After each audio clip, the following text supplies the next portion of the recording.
You are listening to Demystifying Organizations. In partnership with McGraw-Hill Education, I'm your host, Jeff Schatten.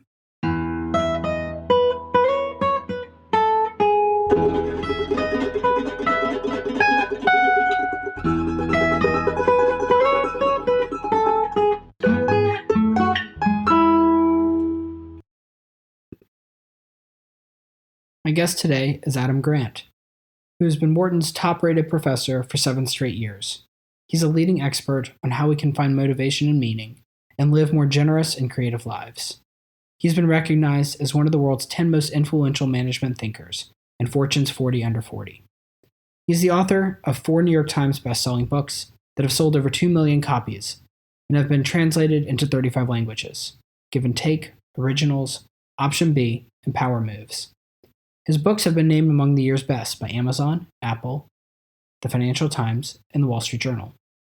Adam is the host of WorkLife, a chart-topping TED original podcast. His TED Talks on original thinkers and givers and takers have been viewed more than 17 million times. Adam was tenured at Wharton while still in his 20s and has received the Excellence in Teaching Award for every class he has taught.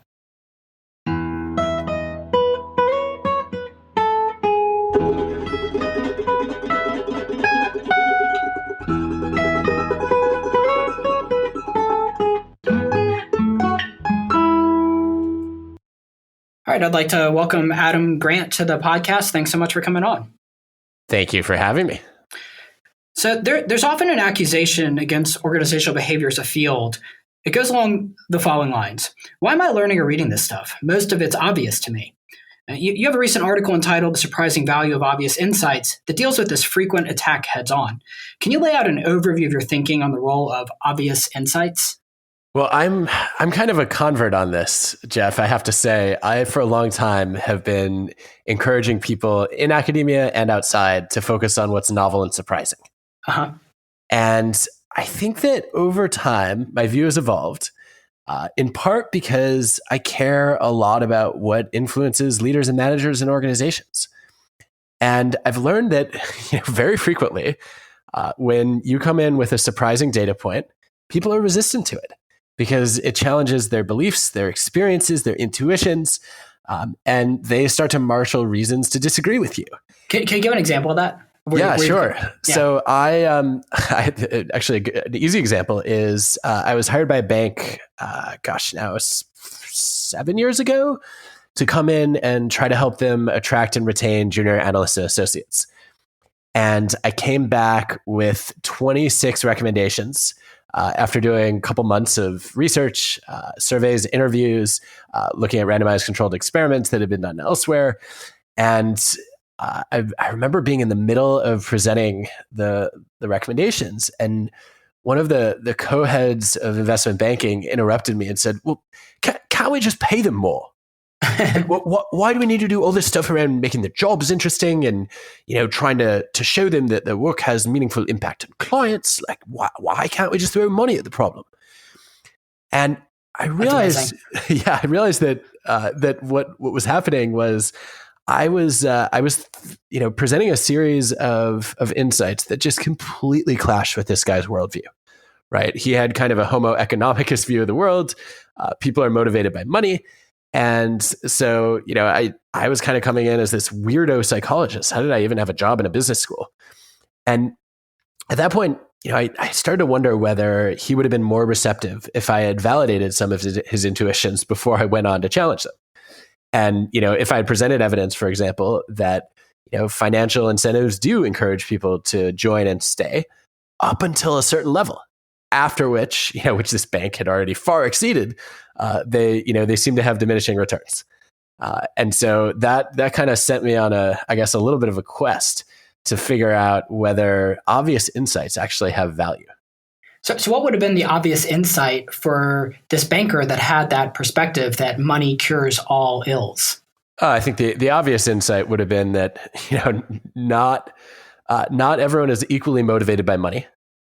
And that, yes, they may have succeeded already in attracting and retaining people who were primarily driven by financial incentives, but that perhaps there were some other kinds of people who might even be good bankers occasionally, who had other motivations. And if we could try to round out the menu of rewards available, to try to appeal to those people too, it might be easier to keep great employees around and bring them in the first place.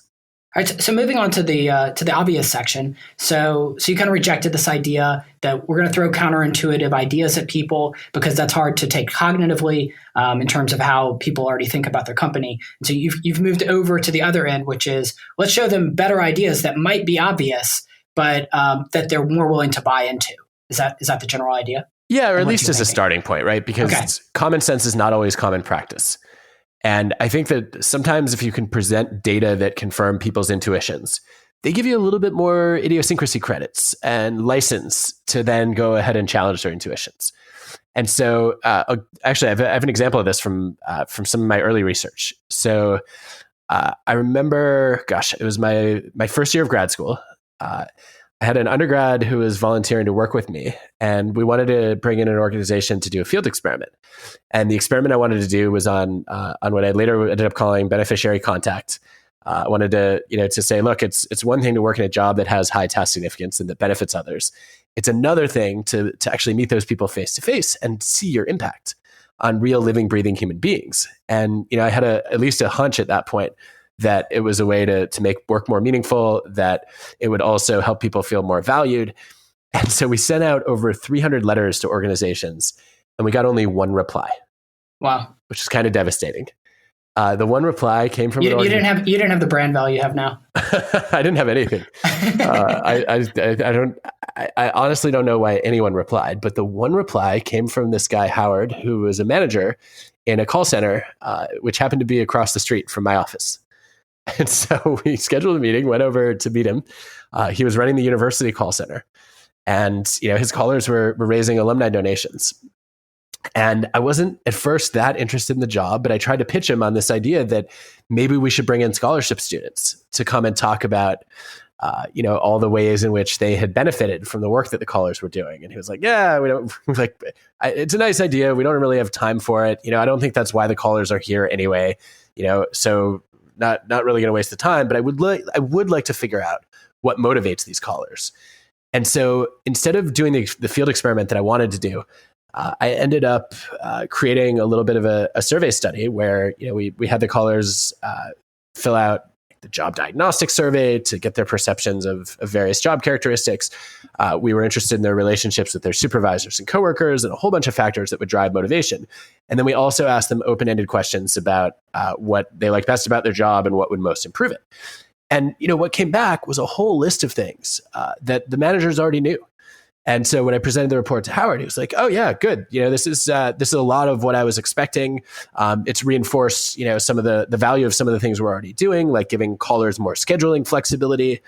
I think this is really encouraging."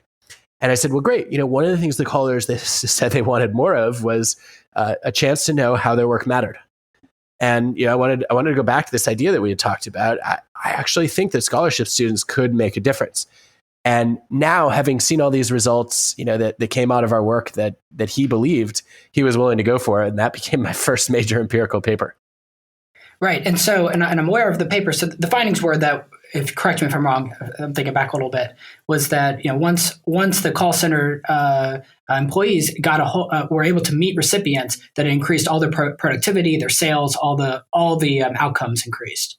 Yeah. So one of the control conditions was actually to read a letter by the scholarship recipient, which in that experiment was not enough to move the needle. But later, I found that it could have some impact, but definitely not as strong in terms of the amount of time you spend on the phone as a measure of your motivation or effort, and then the productivity measures associated with how much money do you raise or how much money do you raise per hour.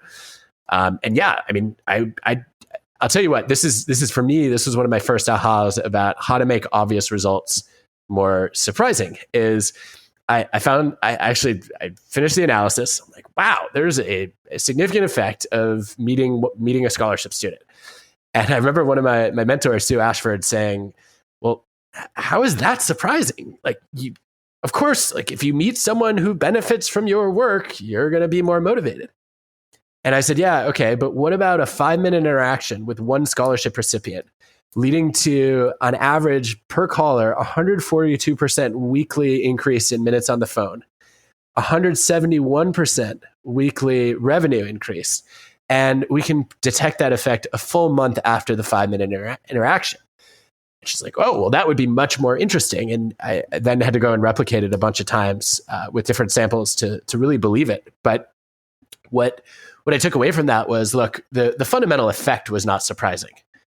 Right. But the magnitude of the effect, given the small intervention, was. And so I think that often we undersell the value of our research when we just talk about the conclusions, as opposed to, hey, would you have expected these methods to produce those conclusions? So part of this is hindsight bias, right? So when people are told something that seems intuitive or seems obvious, we tend to go back and think, oh, I would have known that all along. And so when I teach this in organizational behavior, there's three different ways that I've done this, and I'm just going to walk you through them and I just want to get your impact, your input on it. So when we talk about job satisfaction, one of the first option that I would do is I'd say to my students, what's the top predictor of job satisfaction? And then I'll let them come brainstorm of all the things that might lead to job satisfaction. And as you can imagine, you end up with dozens and dozens of approaches, from vacation days to commute time to safety to pay. And then I've narrowed it and I've said, I'm going to list five factors, try and rank which ones are the most predictive of job satisfaction. And with this, you end up with disagreement, but of course it's over only 5 items. And then when I first started teaching organizational behavior, I would say, let me tell you what's most predictive of job satisfaction: the work itself. Boom, right? And it would just fall on deaf ears, because people would, say, well, that's kind of obvious that the work itself is. But when you do it in the reverse, right? When you let people brainstorm and come up with all the things that they think, there's actually massive disagreement.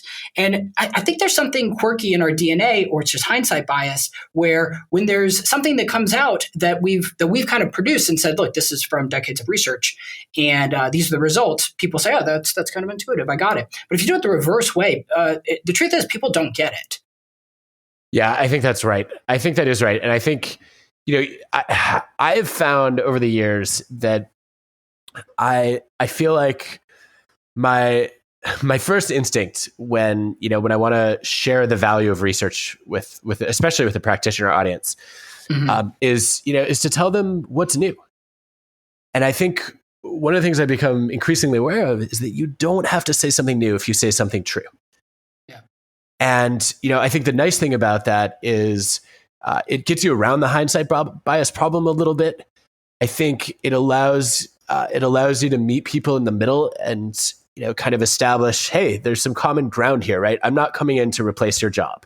I'm not coming in to tell you that your experience is invalid.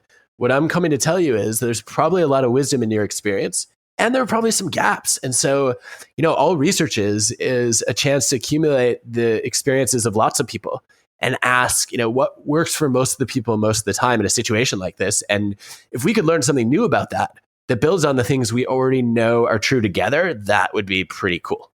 So how do you get people to move beyond their own experience? So if their own experience does not complement the data, and people will have ingrained opinions about their experience because it might be over a 20-year period, how do you get them to move beyond that? So my favorite way to deal with that is actually to walk them through the design of a study without telling them the results. So, let's say, for example, that, well, let's take the contact with beneficiaries example, since we've already covered the content of it.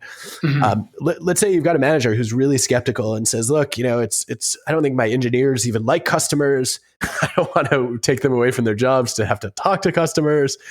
Let's skip that.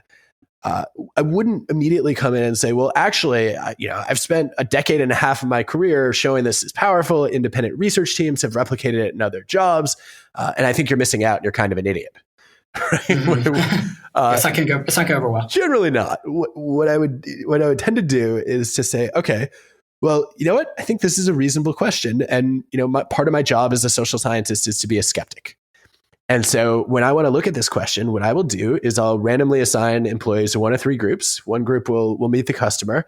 A second group will learn about the customer, but not face to face. So maybe, they get to have a phone call. Maybe they read a letter. Maybe they watch a video. the interaction is less rich. And then there's a third group that'll be a pure control group, and we won't change their job, and we'll randomly assign people to one of those three conditions. And then, what do you think will happen? And do you think that's a fair design?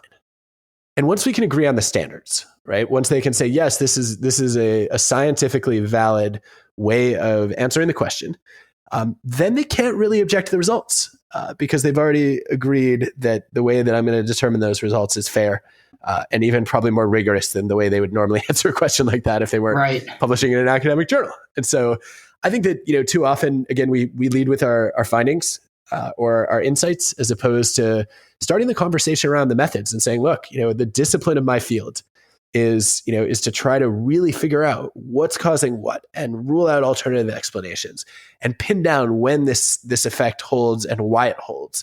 And so I want to invite you behind the curtain to understand how we do that. And I bet you've got some ideas about what else might be going on there.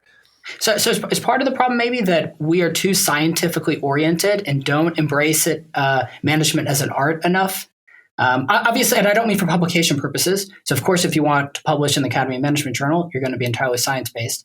But when you're working with a manager, is there too much of a focus on the science? I don't think there's too much of a focus on the science, but I think that, we probably underappreciate the art.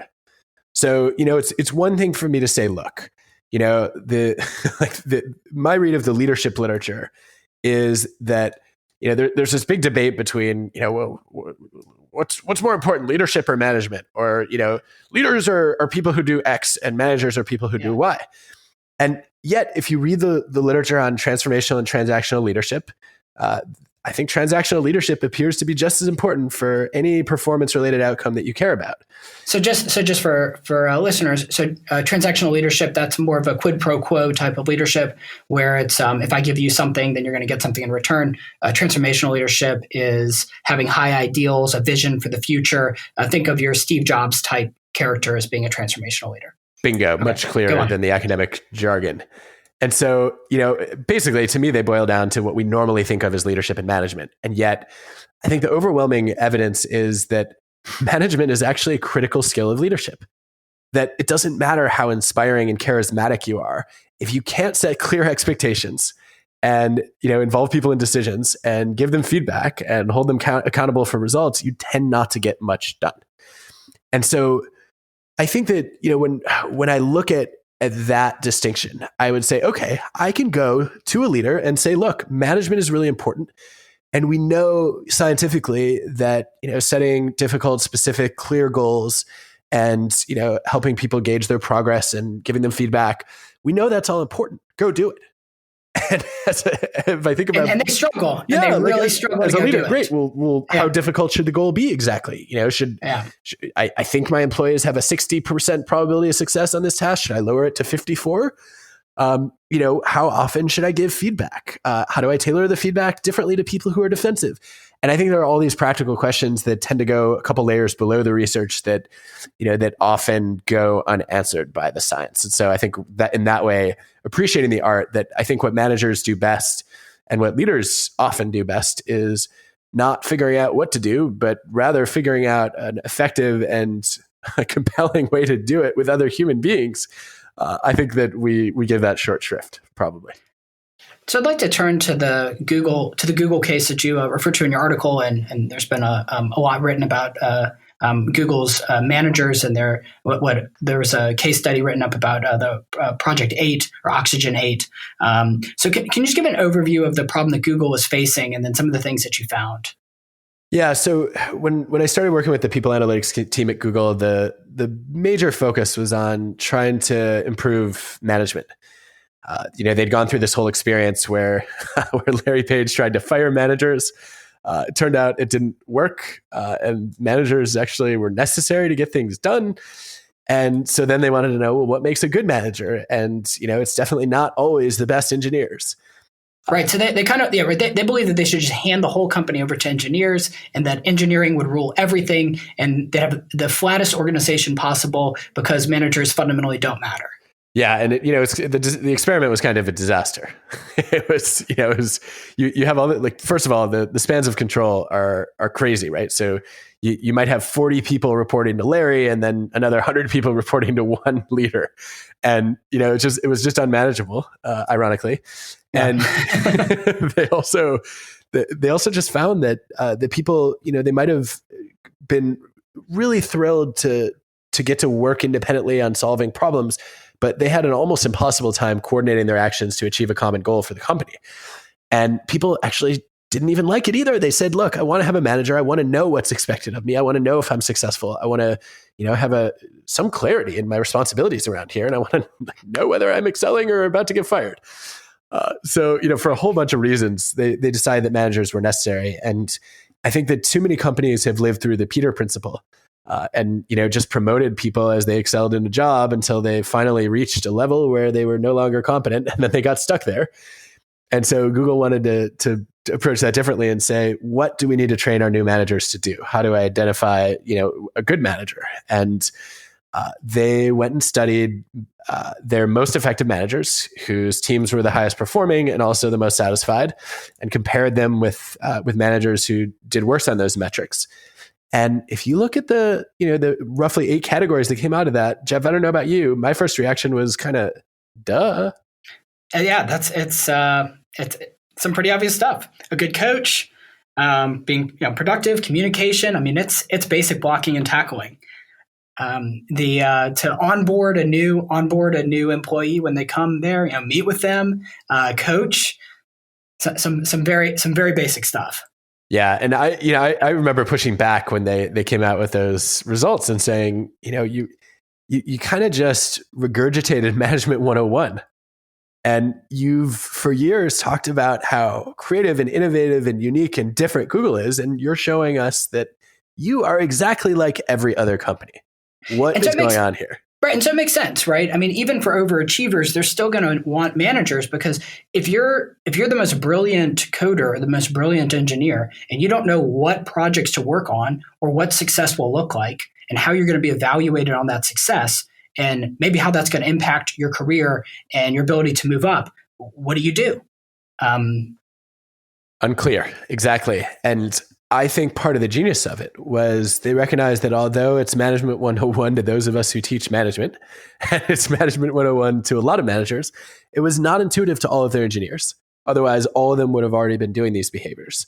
And I'll tell you, just as a matter of personal reflection, is maybe 10 or 12 years ago, but before I was a scholar in this field, I had several direct reports in South Africa, and they often complained to me that I didn't give them enough feedback. And it was not until I had maybe 4 or 5 solid complaints that I started instituting quarterly meetings with structured feedback and all these things that I now would teach as obvious. But honestly, when I was in the moment, I thought these guys are really smart. They know what they're doing. And the truth was they didn't. And I totally screwed that up. Wow. So you're one of the offenders, Jeff. I am. I mean, I am a recovering offender. Yeah, no, I am guilty. And I think most people are, because here's the thing that's fundamental, I think, to most managers, but the rest of us in general, is that we somewhat superimpose our own skills and our own values onto everybody else. And so the truth is that I'm putting myself back into my shoes 10, 12 years ago. I didn't like feedback. I didn't want to meet with my superiors. So I kind of assumed that for the people that were answering to me, to my subordinates, that they shared the same values that I did and the same ideals, which was fewer meetings, less structured feedback, only deal with a problem if there's a fire that needs to be put out. And that was not the case, because of course, diverse, workplaces are diverse with diverse needs, and feedback is good. Yeah. Well, so projection bias that you're describing, it's common, right? We tend to assume that other people want to be managed the same way that we are. And I think the genius of the Google work was to say, look, the way to get our managers on board is not to, immediately try to convince them that what's been shown at other organizations is true, but to say, look, we recognize that there are some things that are unusual about Google, and we have a right to try to figure out what really motivates people and how managers are effective here. And then once they did that, their engineers couldn't have that knee-jerk reaction of, well, this isn't true in our company. And I think that, that's another thing that those of us in the in the academic world underestimate is the value of local data. To be able to say, hey, this is actually true for people like you in your industry, in your city, in your company. It carries a lot more weight knowing how complex human beings and organizations are than saying, well, this has been shown somewhere else. It's a lot more expensive to get that data, but if you're Google, you can do it. It is. It is. But it makes sense. It makes sense for them, right? I mean, you have a group of super talented, very smart people who think that they are unique in the world, and it's good for them to run a full research project on themselves and hold the mirror up to themselves, and that's going to give buy-in that you would just simply not get from a textbook. Or from a peer review study. I think that's right, and I hear what you just said a lot from executives, which is, hey, it's really expensive, and I can't afford to get local data. And my answer increasingly is, it's really expensive not to get local data. Mm-hmm. Because if you are a company and most of your managers are not doing most of the critical behaviors that we know are associated with being effective and making your teams effective, I think the long-term cost of that generally far exceed the one-time expense of saying, we're going to try to study what great management looks like around here. And so the follow-up, when Google implemented this, when they started coaching managers on things like being results-oriented, not micromanaging, being a good coach, and the other 5 that they had come up with, what they found was that it wasn't the top performers that really changed, it was the bottom performers. And so, and there's some of the qualitative data and the interviews that showcases that your managers at Google, imagine you're a manager at Google, you're in the 25th percentile of management. You're still really smart, really good engineer, you're talented, even if you're in the 25th percentile. And those are the ones that were impacted the most. Those are the ones who took to heart the findings from these studies and changed their behavior, and in the process dramatically changed their ability to manage a team. Yeah, exactly right. And I think, in their data, Google was able to take 3/4 of its worst managers and improve their performance. And, I imagine you could quantify the impact of that. I don't know that they have in financial terms, but I cannot imagine a better investment for a company to make than to say, if we can improve the performance of 3/4 of our worst managers, that is a major contribution to an organization. Yeah, it's really interesting stuff. There's another thing that you've written back about that I think is interesting among many other areas, is your analysis of the feedback sandwich. So one of the classic management techniques is you say something really nice about you're setting a performance evaluation. You bring your employee in, you sit them down, and you say something really nice. Then you do the constructive part of their performance, the negative feedback. That's the meat, and then you finish it off by saying something really nice again. And you take that to task. What are your main issues with the feedback sandwich? Jeff, the feedback sandwich does not taste as good as it looks. No, it's not. It's not really yummy. No, it's kind of disgusting. It's old. It's molded. Oh, I have 2 big issues with it empirically. The first one is that there's a risk of people just missing the negative feedback altogether. So we know that primacy and recency effects tend to dominate in memory. We remember the stuff that happened first and last, and the things that happen in between tend to fade. And so there's a decent chance that people walk out of that conversation and they're like, wow, that was a great session. I got praised at the top. I got praised at the bottom. And I don't really remember what happened in the middle. The other issue is it's kind of fake, right? When I come in and I'm like, hey, Jeff, it's time for your performance reviews. Let me start by telling you some great things about you. You're just waiting. You showed up. Yeah, you're waiting for the other shoe to drop. And you don't really even necessarily believe the praise. And so I think there's good research on self-affirmation that suggests that what we ought to do is, I think there are actually two effective ways to do this. One would be the self-affirmation approach, where you start by giving people positive feedback in one domain, and then you give them the negative feedback in the other domain. And you don't close with another slice of praise. And what that does is, if you say, hey, Jeff, I'm amazed at your creativity. I think that's your biggest strength this quarter. I think you made a couple decisions that were probably not wise. You're less devastated by the criticism of your decision making because you can say, hey, at least I'm creative, right? Right. And then the flip of that would be to actually go the opposite direction. there's some research that's come out recently suggesting that most people prefer to hear the bad news first. As Dan Pink would put it, we like sequences that elevate or rise rather than those that fall or depress us. And so, you can actually start out by saying, look, I think there are things you're doing well and areas for improvement. And let's just get the areas for improvement on the table and out of the way. And then, we can also talk after that about how to build on your existing strengths. It reminds me, maybe we should eliminate when I get rejections from journals. The reviewer feedback is always, that's a really interesting article. And then it's 2 pages of criticism. And then it was really interesting.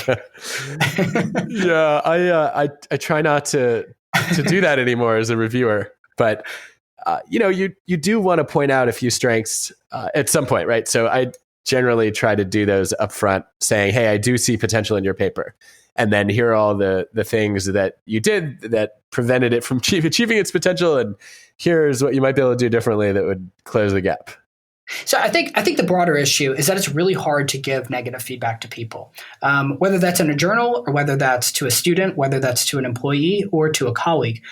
It's very difficult to structure negative feedback in a way that you want to be upfront, you want to be honest. They need to understand exactly what it is that you're saying, but we want to do it in a way that's humane and that's professional and that's still respectful, while still getting our main point across. And I think what the research is getting at, and I think some of the goals of the feedback sandwich is this tension about juggling those various concerns. Yeah, I think that's right. I think that there are multiple reasons why we're hesitant to give negative feedback. Some of it is that we're afraid, for good reason, that people are going to shoot the messenger. I think there's also the fear that we're going to hurt other people's feelings. And then the third possibility is, we want to maintain a good relationship and reputation. Yeah. Well, all right. I think we're about out of time. I just want to thank you so much for coming on the podcast. This has been a real honor. I've been reading your work since the very beginning of grad school. So thanks so much. My pleasure. Thanks for having me, Jeff. And thanks for the kind words. Thanks for listening to the podcast today. If you have any questions or comments, you can email me at jeffschatten1@gmail.com. You can tweet me at Jeff Schatten. If you like this podcast, press the subscribe button and make sure to rate it on iTunes so that other people can find it.